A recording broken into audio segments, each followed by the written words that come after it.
السلام علیکم ورحمۃ اللہ وبرکاتہ۔ حضرات، مولانا محمد قاری حنیف ملتانی کا بیان لے کے آئے ہیں۔ بیان کا موضوع ہے جمعہ کا فضیلت۔ اللہ حضرت کی مغفرت عطا فرمائے۔ چلیے بیان سماعت فرماتے ہیں۔ صلی اللہ علیہ وسلم نے فرمایا جمعے کا دن قیامت کی نشانی ہے۔ قیامت کا دن جس دن قائم ہوگا جمعہ ہی ہوگا۔ آج جمعہ تفریح کا دن ہے، آج جمعہ جوے کا دن ہے، آج جمعہ شراب پینے کا دن ہے، آج جمعہ کھیل تماشا بے حیائی بدماشی کا دن لوگوں نے بنا لیا ہے۔ ایک ہمارا ماحول ہے، آپ ذرا توجہ فرمائیں۔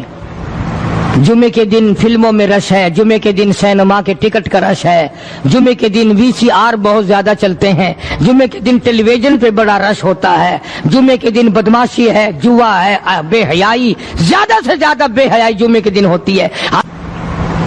حالانکہ حضور کریم صلی اللہ علیہ وسلم نے فرمایا جمعے کے دن ایک گھڑی ایسی آتی ہے جو مانگو وہی ملتا ہے، جس حال میں کچھ کوئی مشغول ہوگا وہی اس کی زندگی کا مستقل ذریعہ بن جائے گا۔ کون سمجھائے تمہیں؟ کس کے اندر طاقت اور جرت ہے کہ قوم کے دھارا پھیر سکے اور قوم کے رخ کو پھیر سکے؟ کون پھیر سکتا ہے؟ اس لیے قرآن کریم نے بار بار للکارا اور فرمایا افلم یہد لہم کم اہلکنا قبلہم من القرون، کرنے والوں، بدماشی کرنے والوں، بے غیرت کمینوں، باداؤ، جب میرا قہر جوش میں آئے گا پھر ایک دو کو نہیں، پھر بستی کی بستی، ملک کے ملک اجاڑ کے رکھ دوں گا۔ افلم یہد لہم کم اہلکنا قبلہم من القرون،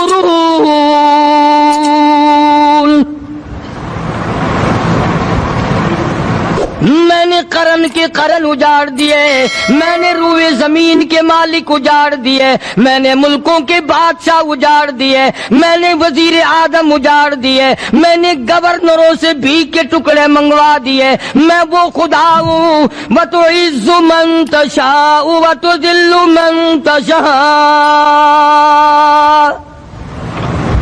بیدک الخیر انک علی کل شیء قدیر۔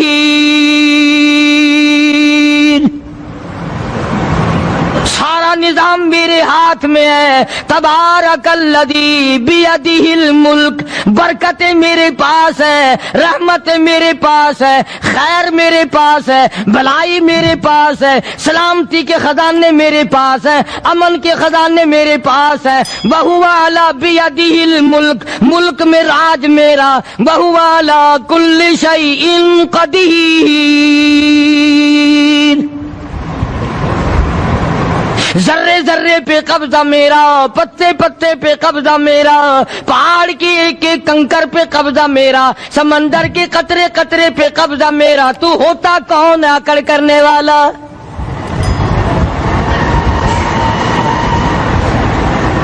غور نہیں کرتے، سوچتے نہیں ہیں کہ کلام الہی ہمیں کیا بتانا چاہتا ہے۔ جناب عثمان رضی اللہ تعالیٰ عنہ فرماتے ہیں اور لوگوں، میں نے ساری زندگی گزار دی اسلام کے بعد، جس دن سے میں نے کلمہ پڑھا آخری دم تک کوئی جمعہ ایسا نہیں، کوئی جمعہ ایسا نہیں گزرا اللہ کے نام پر میں نے ایک غلام خرید کے آزاد نہ کیا ہو۔ پہلے لوگ بھی جمعے کے دن درود پاک کی کثرت کرتے تھے، خیرات کیا کرتے تھے کہ 8 دن کا کفارہ ہو جائے، اللہ تبارک و تعالی راضی ہو جائے۔ آج کے دن قیامت آئے گی، نہ جانے میرا کیا حال بنے گا، کن لوگوں میں میرا شمار ہوگا۔ مدنی کریم صلی اللہ تعالی علیہ وسلم کا دربار لگا ہوا ہے، مجلس ہے آقا مدنی صلی اللہ علیہ وسلم کی۔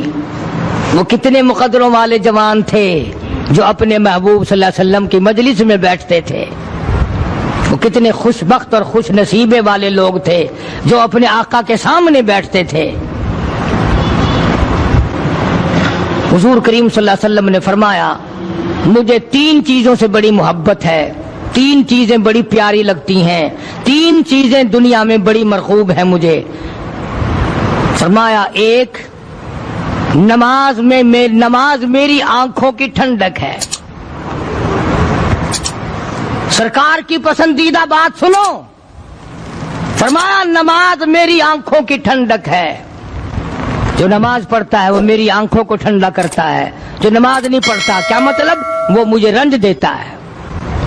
اور جامع ترمذی میں ایک حدیث موجود ہے، ارشاد ہے حضور کریم سب کہہ دو صلی اللہ علیہ وسلم کا، فرمایا کہ ہر پیر کے دن، ہر جمعرات کے دن ہر امتی کا نامہ اعمال میرے سامنے پیش کیا جاتا ہے۔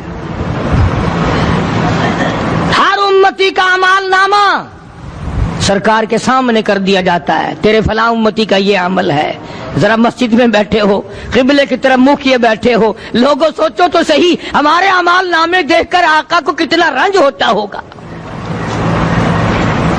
ہمارے کردار دیکھ کر، ہماری روح سیاہی کو دیکھ کر آقا کو کتنا رنج پہنچتا ہوگا صلی اللہ علیہ وسلم۔ ارے ہم نے حضور کی ذات اقدس کو رنج پہنچایا، پریشانی پہنچائی، تکلیف پہنچائی، پرواہ نہیں کرتے نمازوں کی، نوجوان بھی بوڑھے بھی حج کر کے بھی نماز پڑھتے لوگ، اور اب تو ویسے بھی دانا بینا لوگ ہیں۔ تو آپ نے ارشاد فرمایا کہ میری آنکھوں کی ٹھنڈک نماز میں ہے۔ 3 چیزیں مجھے پیاری ہیں پوری دنیا میں، 3 چیزیں پسندیدہ ہیں میری۔ سب سے پہلی فرمایا نماز میری آنکھوں کی ٹھنڈک ہے، قرۃ عینی فی الصلاۃ او کما قال النبی صلی اللہ علیہ وسلم۔ فرمایا جس امتی کا یہ دل کرے کہ میں نبی کی آنکھ ٹھنڈی ہو، اسے چاہیے کہ نماز پابندی سے پڑھے۔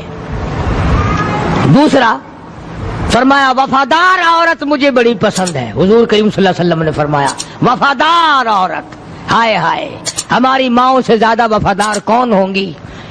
جناب عائشہ صدیقہ رضی اللہ تعالیٰ عنہ فرماتی ہیں کالی کملی والے کے گھر میں 3 مہینے چولہے میں آگ نہیں جلتی تھی۔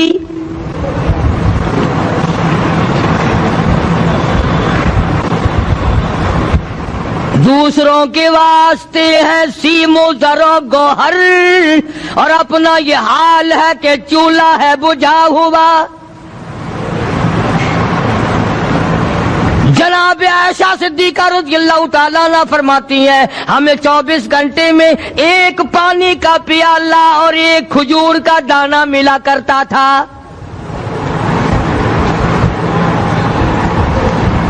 کبھی اپنی ماہوں کی خوراک تو دیکھو، خرچہ تو دیکھو،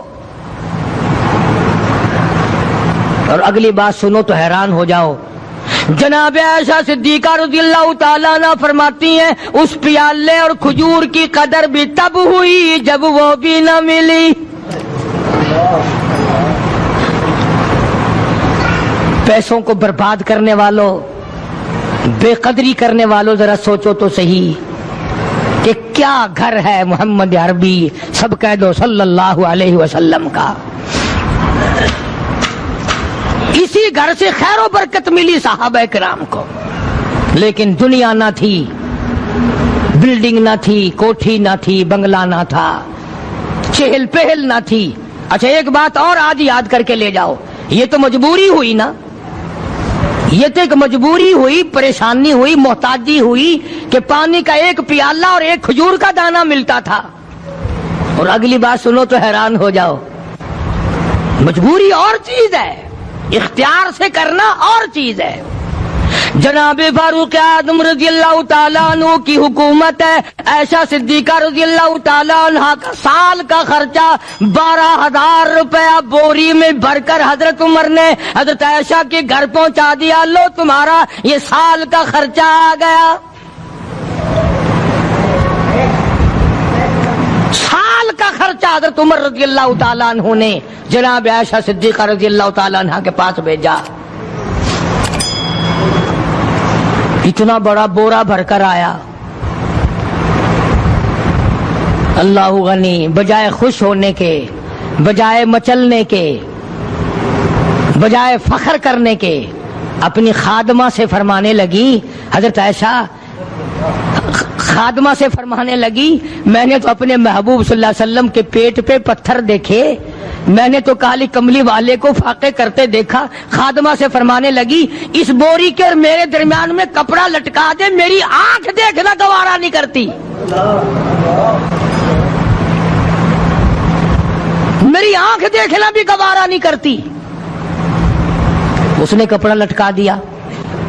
اس کے بعد خادمہ سے فرمانے لگی، مدینے میں اعلان کراؤ، جس کو خیرات چاہیے وہ عائشہ کے دروازے سے آ کے لے جائے رضی اللہ تعالیٰ عنہا۔ سارے مدینے میں اعلان ہوگا، خیرات لینے والے آ جاؤ۔ شیئر ضرور کریں۔ ایک اور بات تھی اس وقت میں، ضرورت مند جاتا تھا، یہ نہیں کہ ٹیبک میں ہزاروں روپیہ پڑا ہوا پھر بھی مانگ کے کھانا ہے، جیب میں ہزاروں روپیہ پھر بھی مانگنا ہے، پلے سے نہیں کھانا۔ کہ جتنے بھیک مانگے ہیں نا، بھیک مانگنے والے، 1 کروڑ روپیہ دے دو انشاءاللہ شام کو پھر بھی مانگے گا، اس کے مقدر میں بھیک مانگنا ہے۔ اسے فرمانے لگی کچھ نہیں ہے، وہ خادمہ کہنے لگی کچھ نہیں ہے۔ اب وہ خادمہ کہنے لگی کہ اگر 1 ٹکے کا گوشت منگوا لیتی تو تم بھی اپنا روزہ کھول لیتی، گوشت سے میں بھی کھا لیتی۔ کیا جواب دیا اما عائشہ صدیقہ رضی اللہ تعالی عنہا نے؟ فرمانے لگی، اب تانا دینے سے کیا فائدہ، تو نے اس وقت یاد کیوں نہیں دلایا؟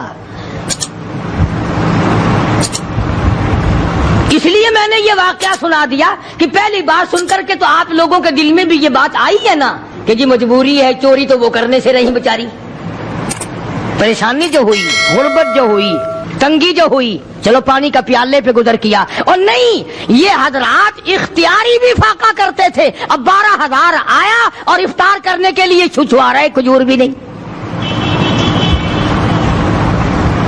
اور ہم تو خدا جانے کب کب تک کا انتظام سوچتے ہیں، پوتے پوتیوں تک کا انتظام جب تک نہ کر لیں اور اولاد در اولاد تک کا انتظام نہ کر دیں، اس وقت تک ہماری تسلی تو ہوتی نہیں۔ اسی کو مجذوب نے بڑے عجیب طریقے سے سمجھایا، کہتا ہے کہ آنے والی کس سے ٹالی جائے گی، آنے والی کس سے ٹالی جائے گی، اور جان ٹھہری جانے والی جائے گی، روح رگ رگ سے نکالی جائے گی، تجھ پہ ایک دن خاک ڈالی جائے گی، تیرے رشتہ دار عزیز اقربا دھڑا دھڑ مٹی پھینک کے ایسے آئیں گے گویا تجھے پہچانتے بھی نہیں۔ بڑی بڑی عجیب باتیں کہی مجذوب علیہ رحمت نے، اللہ کی رحمت نازل ہو اس کی قبر مبارک پہ، آمین کو۔ کہتا ہے سب کی سب ہیں راہ روے کوئے فنا، سب چل رہے ہیں فنا کی طرف۔ اب یہ جو ہم لوگ بیٹھے ہیں نا، خوش ہو رہے ہیں، میری 50 سال عمر ہو گئی، میری 60 سال عمر ہو گئی، میری 40 سال عمر ہو گئی، میری 30 سال کم عمر ہو گئی، اور اصل بات ہمارے دماغ میں، اور اپنے آپ کو آخرت کے لیے جس قدر ممکن ہو سکے تیاری کریں۔ آج کل بڑی رات ہے، سویرے اٹھو، کم سے کم صبح و شام ہر آدمی 1 تسبیح درود شریف کی، 1 تسبیح استغفار کی، اور 1 تسبیح تیسرے کلمے کی، یہ تو کم سے کم ہو ہی جائے۔ بکواس کرتے سو جاتے ہیں، بکواس کرتے اٹھ جاتے ہیں، بلا ہے کوئی زندگی کا معاملہ؟ اللہ سے معافی مانگتا سو جا اور معافی مانگتا اٹھ جا، خدا کی قسم اللہ کا دریائے کرم جوش میں آئے گا۔ تو یہ ساری چیزیں میں نے اس لیے عرض کی، تو وقت پورا کرنے والا حساب نہیں کہ نہ جانے کس کو توبہ کی توفیق ہو جائے۔ کم سے کم ان 3 تسبیحوں کو ہر مرد عورت لازمی پکڑ لے۔ 1 تسبیح درود شریف کی، 1 تسبیح سبحان اللہ والحمدللہ ولا الہ الا اللہ واللہ اکبر ولا حول ولا قوۃ الا باللہ العلی العظیم، اور 1 تسبیح استغفر اللہ الذی لا الہ الا هو الحی القیوم واتوب الیہ، یا استغفر اللہ ربی من کل ذنب واتوب الیہ، اور 1 تسبیح درود شریف کی اللہم صلی علی سیدنا مولانا محمد وعلی آل سیدنا مولانا محمد مبارک وسلم وصلی علیہ۔ جب 1 مرتبہ درود بندہ پڑھے گا، 10 بار اللہ کی رحمت آئے گی، 10 گناہ معاف ہوں گے، 10 درجے بلند ہوں گے، 10 خطائیں معاف کر دی جائیں گی، تو کتنا بڑا اجر ہے۔ خصوصاً بوڑھوں کو چاہیے کہ وہ گپوں میں اپنا وقت خراب نہ کریں۔ خدا کی قسم قبر میں جانے کے بعد تجھے 1 سانس کی مہلت نہ ملے۔ پر مجھے اس بات کا افسوس ہے کہ آپ لوگ پورا مضمون سننے کی کوشش نہیں کرتے۔ بلکہ بعض لوگ بالکل اخیر میں سر سے، ایک ہے جمعے کی فضیلت حاصل کرنا، ایک ہے جمعہ پڑھنا، ایک ہے سینوں لہاونا، اس میں بڑا فرق ہے۔ ایک ہے سر سے اتارنا اور ایک ہے اس کی فضیلت کا حاصل کرنا۔ حدیث پاک میں آتا ہے کہ جمعے کے دن فرشتے دروازے پہ کھڑے ہو کر کے حاضری لگاتے ہیں۔ ہاں، اللہ صاحب مل کی ٹیکسٹائل مل کی حاضری کا تو پتا ہے، مسجد کی حاضری کا کوئی پتا نہیں۔ اگر دیر ہو جائے تو وہ گیٹ کیپر واپسی کر سکتا ہے، اگر دیر میں آیا تو یہ فرشتہ نہیں کہتا، لانتی ہوا پیچھے سے۔ بہت مدت کی بات ہے، علامہ یوسف بن نور رحمۃ اللہ علیہ زندہ تھے، میں کراچی تھا، تو حضرت نے مجھے فرمایا کہ جمعہ ہمارے یہاں پڑھا دو اب کے۔ بیری والی میں جمعہ پڑھاتا تھا ان دنوں میں، تو میں جب گیا تو ہم ایک چھوٹے سے دروازے سے داخل ہونے لگے۔ ایک پٹھان کہنے لگا پرلے دروازے سے چلو، میں بھی ادھر سے جاتا ہوں۔ میں نے کہا کیوں؟ کہنے لگا فرشتہ ادھر رجسٹر لیے کھڑا ہے، تم ادھر سے گھس جاؤ گے تمہارا حاضری نہیں لگے گا۔ وہ کہنے لگا فرشتہ بڑے گیٹ پہ کھڑا ہے، ادھر چلو۔ تو کم سے کم اس پٹھان کا تو یہ عقیدہ ہے کہ فرشتہ کھڑا ہے، اور تمہارا خیال یہ ہے کہ جمعے کے دن نہ فرشتہ ہے نہ خدا ہے، کوئی بھی نہیں ہے۔ اس لیے سیرت النبی صلی اللہ علیہ وسلم کا عنوان شروع ہوگا، مفتی آؤ پورا مضمون سنو تاکہ لطف آئے، دل و دماغ بنے۔ اور عقیدہ میں نے تمہیں بتا دیا، لا الہ الا اللہ، خدا کے سوا الہ کوئی نہیں، مشکل کشا کوئی نہیں، پیدا کرنے والا کوئی نہیں، فصل میں، دکان میں، کارخانے میں اس کے سوا برکت دینے والا کوئی نہیں۔ اور یہ بات بتائی کس نے؟ محمد الرسول اللہ صلی اللہ علیہ وسلم، ہمارے نبی حضرت محمد الرسول اللہ صلی اللہ علیہ وسلم نے ہمیں یہ بات بتائی، خدا کے بعد خدا کوئی نہیں، مصطفیٰ کے بعد نبی کوئی نہیں، حضور صلی اللہ علیہ وسلم کے بعد کوئی کسی قسم کا جو نبوت کا دعویٰ کرے وہ کافر ہے، دجال ہے، بے ایمان ہے، وہ خنزیر سے بدتر ہے جو میرے آقا کے ختم نبوت کے تاج کو ہاتھ لگائے گا۔ فرمایا لہم قلوب لا یفقہون بہا، اللہ پاک جل شانہ فرماتے ہیں جس کا دل قرآن کریم سمجھنے کا عادی نہیں، لہم قلوب لا یفقہون بہا، جس کا دل قرآن سمجھنے کے لیے تیار نہیں، وَلَهُمْ أَعْيُنٌ لَا يُبْصِرُونَ بِهَا، جس کا کان اللہ کا قرآن سننے کے لیے تیار نہیں، أَمْ لَهُمْ آذَانٌ لَا يَسْمَعُونَ بِهَا، ام لہم آذان یسمعون بہا، جس کا کان خدا کا قرآن سننے کو تیار نہیں۔ خدائی فیصلہ سنو، اللہ کے قرآن کا فیصلہ سنو، اللہ کے کلام کا فیصلہ سنو، جس کا کان میرا کلام سننے کے لیے تیار نہیں، جس کو میرا قرآن سن کے مزہ نہیں آتا، جس کو میرا کلام سن کے حلاوت نہیں آتی، جس کو میرا کلام سن کے لذت نہیں آتی، جس کی روح تازی نہیں ہوتی، جس کو لطف نہیں آتا، جس کو کیف نہیں آتا، جس کو سرور نہیں آتا، جو میرا قرآن سننے کو تیار نہیں، جو میرا قرآن آنکھوں سے دیکھنے کو تیار نہیں، جو میرا قرآن سننے سمجھنے کے لیے تیار نہیں، آؤ پھر خدائی فیصلہ سنو۔ فرمایا اولئک کالانعام،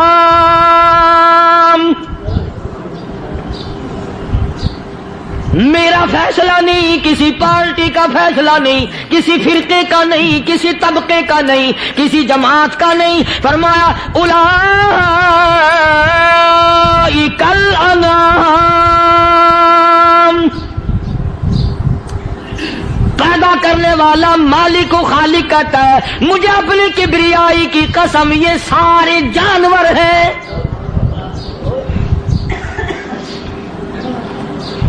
یہ سارے کے سارے جانور ہیں، یہ درندے ہیں جو ایک دوسرے کو چیر پاڑ کر کھاتے ہیں، یہ درندے ہیں جو ایک دوسرے کا خون پیتے ہیں۔ فرمایا بل ہم اضل، جانوروں سے بھی بدتر۔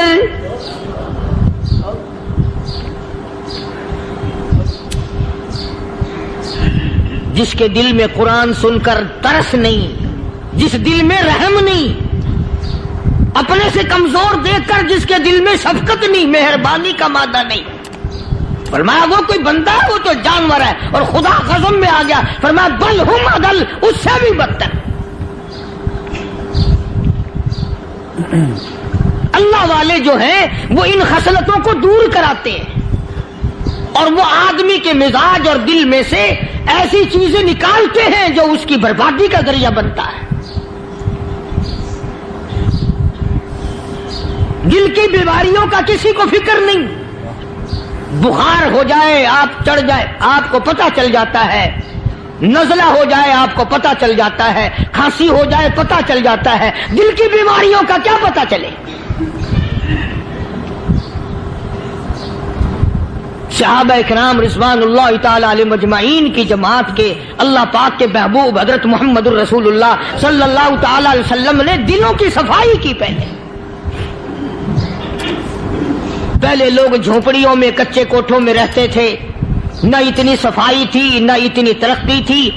آج برتنوں کی صفائی دیکھو، کپڑوں کی صفائی دیکھو، مکان کی صفائی دیکھو، رات دن بس اسی دھندے میں لگے ہوئے. سارا دن برتن دھونے سے فرصت نہیں، سارا دن کپڑوں کے بناؤ اور سنوار میں فرصت نہیں. تو اللہ والے ایسے موقع پر بڑی عجیب بات کہتے ہیں. وہی مجذوب ہے، مجذوب علی رحمت کہتے ہیں بظاہر تو ہر شے میں بے حد صفائی، بظاہر تو ہر شے میں بے حد صفائی، مگر دل میں ہے گندگی انتہائی. بظاہر تو ہر شے میں چہرے کی صفائی، بدن کی صفائی، نہ جانے کتنی قسم کا صابن ہے، نہ جانے کتنی قسم کے پاؤڈر ہے، نہ جانے کتنی قسم کے شیمپو ہیں، نہ جانے کتنی قسم کے کپڑے ہیں، کیا چال ڈھال ہے، کیا نئے نئے ڈیزائن ہے. مجذوب کہتا سب کچھ دیکھ لیا، بظاہر تو ہر شے میں بے حد صفائی، مگر دل میں ہے گندگی انتہائی. جس یار کی بیٹھک میں بیٹھ کے کھانا کھایا، جس رشتہ دار کی بیٹھک میں بیٹھ کے کھانا کھایا، اسی کی بہن کو دیکھ کر آبرو پہ ڈاکہ ڈالنے کا پروگرام ہے. جس دوست کے گھر میں بیٹھ کے کھانا کھایا، اسی دوست کی بیوی کی عزت لوٹنے کا پروگرام ہے. پرانے زمانے میں اب بھی دلی جیسے شہر میں اگر دعوت کی جاتی ہے تو وہاں ایک تشتری میں نمک آتا ہے سب سے پہلے. عرب میں بھی دستور تھا پرانے زمانے میں، اگر کوئی دعوت کرتا، کوئی تقریب کرتا، سب سے پہلے نمک آتا تھا. ایک ایک انگلی ہر شخص نمک چاٹتا تھا. کیا مطلب؟ جس نے نمک چاٹ لیا اب وہ نمک حرامی نہیں بنے گا. اس گھر میں چوری کرنا، اس گھر کی آبرو کا غلط تصور لانا، اس گھر کے مال میں خیانت کرنا وہ حرام سمجھتا تھا جس گھر کا میں نے نمک چکھ لیا. اور مسلمانوں کی بات نہیں، ہندوؤں کی بھی یہ باتیں تھی. مولانا محمد علی صاحب جلندری سب قید رحمت اللہ علیہ فرمایا کرتے تھے کہ ایک سکھ تھا بہت بڑا ڈاکو، مسلمان اور ہندو مل کر اس کو ساتھ ملا کر کے لے گئے کہ یہاں اس گاؤں میں، اس پنڈ میں ڈاکہ ڈالے.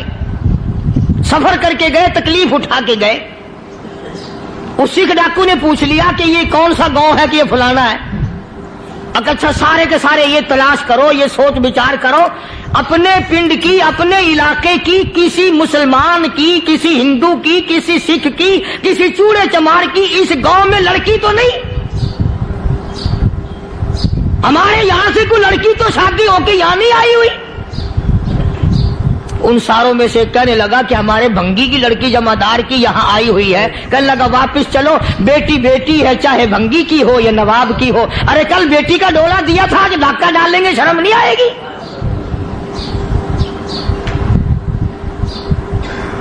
آج وہ تصور کہاں چلے گئے؟ اور ہم سب روتے پھرتے ہیں، سکون نہیں، سکون نہیں، اطمینان نہیں. ارے اطمینان آئے گا کیسے؟ ہمارے دل بے ایمان ہے، نیتیں خراب ہے، آئے گا کہاں سے؟ صحابہ کرام رضوان اللہ تعالی علیہ مجمعین کی جماعت نے اس قدر اس بات پہ محنت کی اور کوشش کی کہ غلط لقمہ بھی پیٹ کے اندر نہ چلا جائے.